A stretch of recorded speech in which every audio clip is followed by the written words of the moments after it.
Is this a drill or something?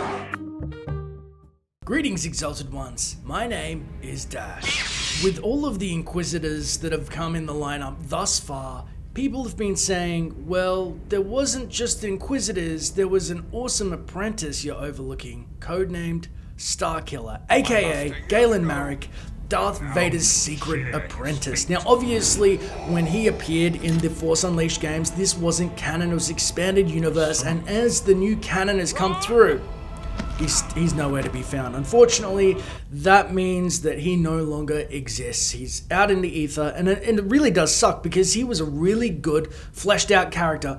Maybe minus the Force powers going in overload, but still, there was so much story behind him.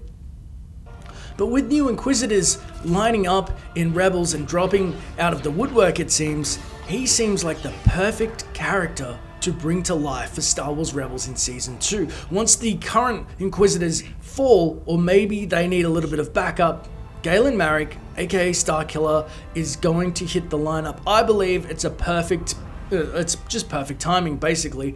And the reason why I believe that's going to happen is that Sam Witwer had actually worked with Dave Filoni on the Clone Wars as the son. He's doing the voice of Palpatine currently, but basically, as you can see with Dave Filoni, he's bringing back characters, whether it's Ahsoka or Hondo or the clones. He really loved the Clone Wars and the characters, and just like my previous video talking about Obi-Wan, I believe that Starkiller is coming back. It makes too much sense. Sam Witwer is on the scene. He did Darth Maul's voice. Why wouldn't they just say, hey, by the way, we need somebody who fits in this timeline?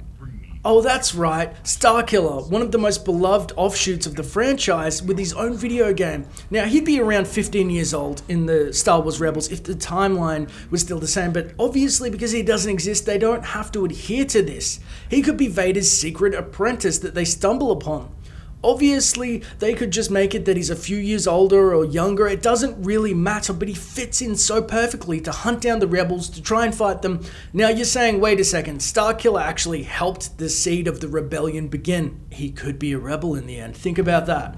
What if he was evil? What if he battled the rebels and then he turned against his master and Palpatine, which would be ironic, the fact that Sam Witwer was voicing both Palpatine and Galen Marek at the same time. But if he was part of the Rebels light up, I would, something inside me that used to be really bitter about the canon changing and whatnot would just explode with happiness. I would be like, thank you for giving me Starkiller. As I've said before, tone down the Force powers just a touch. If he's ripping Star Destroyers out of the sky, I think he would be a little too OP for the series, and Ezra would be like, well, I kind of stood up to an Inquisitor once, and he'd be like, Inquisitor? I'm gonna rip this moon out of the sky, son, so like, imagine him would just click his fingers and Kanan would be gone.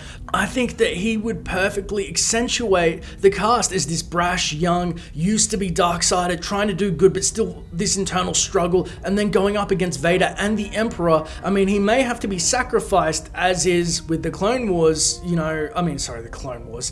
The Force Unleashed, how it happened at the end, he fought the Emperor and Vader, and unfortunately met his demise, but that could give it a flaw. I don't want him to be an expendable, and I'm sorry if I'm rambling about the direction that a character that's not even in the series may take, but what I'm saying is he would be a perfect first as a villain and then coming over to the good guy. So antagonist, then protagonist. I feel like people would embrace him, and especially with his backwards holding, I think it's Jarkai, his lightsaber star. I hope they flesh out the lightsaber stars a lot more. So I really want to know your thoughts about Starkiller. Do you think that he should fit in the lineup, or they should say, hey, Sam Witwer, just do a couple of odd voices and back up? Because the beauty of these videos, it's just the start of the discussion. Our love of Star Wars surrounds and binds us. So let me know what you think in the comments below, because if you love Star Wars, I want to talk to you about it, and it's as simple as that. If you want to stay up to date with the latest Star Wars videos on origins, games, and theories, don't forget to use those Force powers of yours and hit subscribe. And hey, leave a comment below about what you want to see in future videos. It may just get covered. Thanks for watching, and may the Force be with you. Always.